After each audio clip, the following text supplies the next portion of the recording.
How you doing?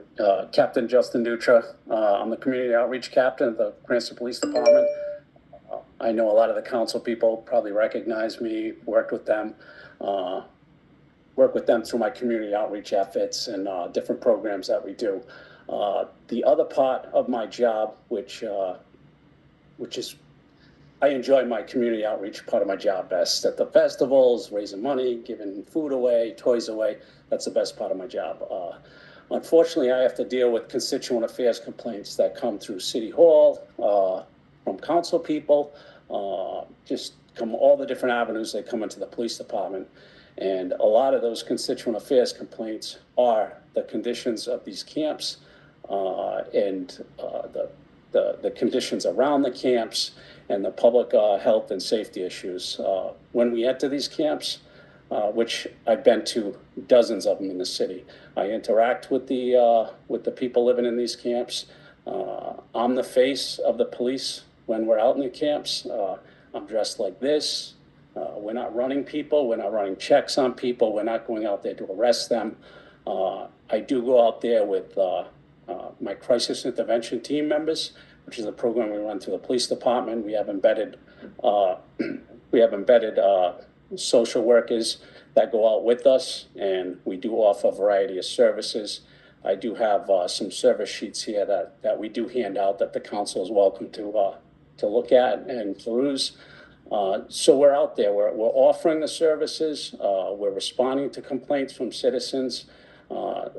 The majority of the concerns are the hypodermic needles, and not just a couple, hundreds of needles, with that blood, sometimes remnants of, heroin, fentanyl on these needles, feces, human feces, and not just a little. I'm talking lots of human waste, excrement, propane tanks, open fire pits, rats.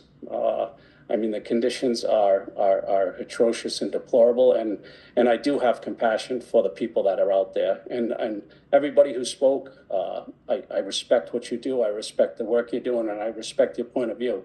And I hope you continue with it. And this is not a slight against anybody out there or the points you made. I think they're all valid points, and I agree with that.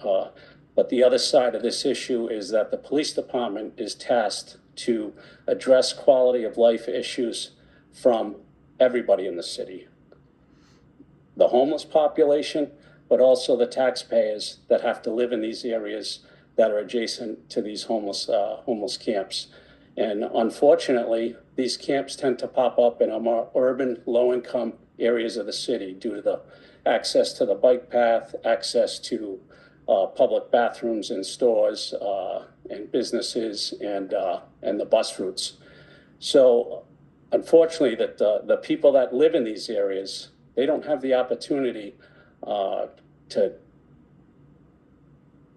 let their children recreate, out in a beautiful backyard in Weston Cranston, away from these issues, or in a Barrington or Bristol.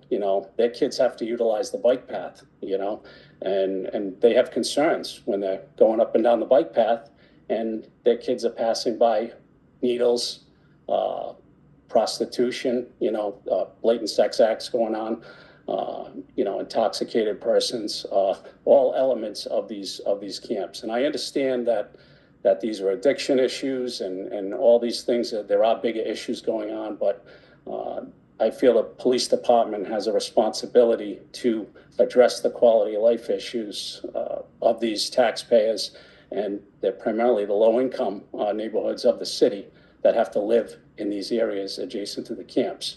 So, whether the ordinance passes or not, whatever the council chooses to do on this issue, I do think something has to be done to address these camps, and so the police department can effectively respond to the concerns of these taxpayers and constituents that have to live in these areas.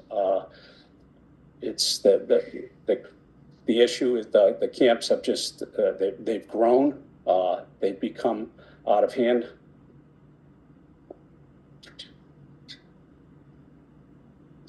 Okay, so I guess we're gonna sort of, these are photos that I've taken, at some of the camps. If anybody wants to look at the issues in these camps are in very close proximity to parks, public playgrounds. That's on the bike path, right here in Cranston, near the police station. That's also part of the bike path. That's up near Walmart. So that's just some of the trash in these camps. Now, I took that photo 2 days ago. So the smell that's coming from that trash is emanating out into Independence Way. It's affecting Independence Place, the apartments over there. The homeless people go into Independence Place. They bathe in their pool. They go in their clubhouse, hang out in the clubhouse. They've been seen defecating on their property in the open, out in their grass. And we field a lot of complaints from the tenants of Independence Place and the management there.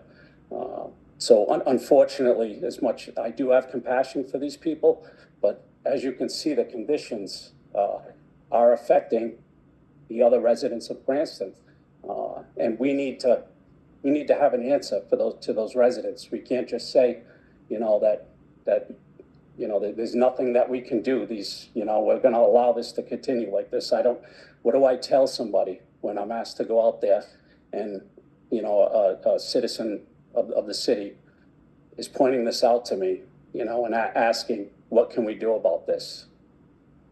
And so I ask you all, what can I do about this? And what answer can I give them? If you want to continue.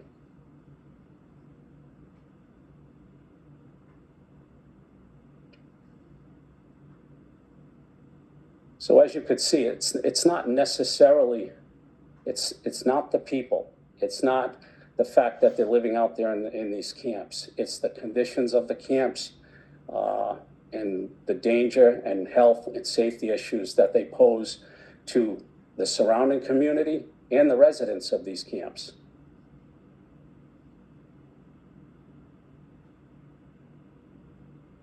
That's also part of the bike path.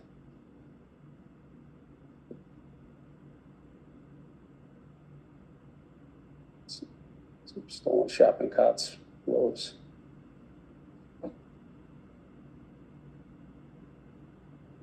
Can I ask how recent these pictures are? All these pictures are within the past year. And I've been out to these camps, and I also, anybody who would like to go out with me, can go out with me, walk to the camps, meet the residents, talk to them. I have a good relationship with these people, and it's not contentious. I have no hard feelings. That's Spec Field right there. As you can see, the equipment shed is cast in the shadow. They see the roof of the equipment shed. Continue. That's human feces on the side of the equipment shed at Spec Field. Little Leagues play. I understand, again, I have compassion, but that's not acceptable. So what do I tell when I'm asked to go out there and the tents are there and there's human waste on the side of the equipment shed and the Little League wants to play? And there are people doing drugs, injecting drugs by the equipment shed, defecating in the grass. Do I say, that there's nothing that we can do, there's nothing we're going to do because there's a housing crisis? And I understand there's a housing crisis, but I need an answer. I need to tell these people something. That's a propane tank with one of the largest blow torches I've ever seen. I don't know what they're doing with that, but that's concerning. That's that camp right there is at the end of I think it's called Holloman Cemetery at the end of Houston, Hershey Road. It's a city-maintained cemetery. That's about maybe 30 feet off the wood line. There's grave markers there, people that have been, passed away and buried there, 2021, 2022, 2023, and people have to come, and that this was a complaint-driven, response to this one. People go to the cemetery, pay their respects to their loved one. 30 feet away from the gravestone is a camp like that. This camp in particular, we located, numerous, kitty litter bottles, different rubbing alcohol bottles, and a lot of other products that are typically used to produce methamphetamines. So I do believe that was at one point a meth lab right off of Pontiac Avenue by Marine Drive, right in that area.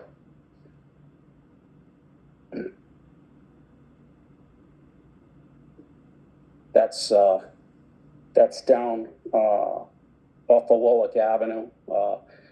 There's that Patuxent River Management Trail that goes from the old DEM property on Warwick Avenue, goes all the way through the back of Fay Field. That's one of several camps back there. So the walking trail passes right through that camp.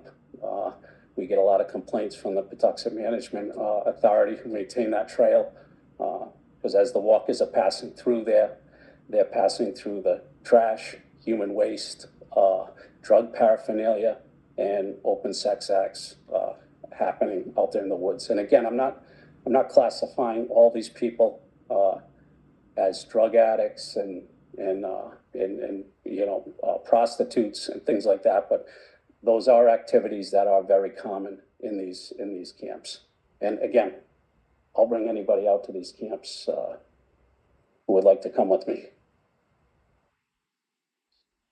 That's also that's on that Patuxent walking trail. And that's the Patuxent River, so the trash also goes into the Patuxent River, so I would assume there's some environmental concerns also. That's it.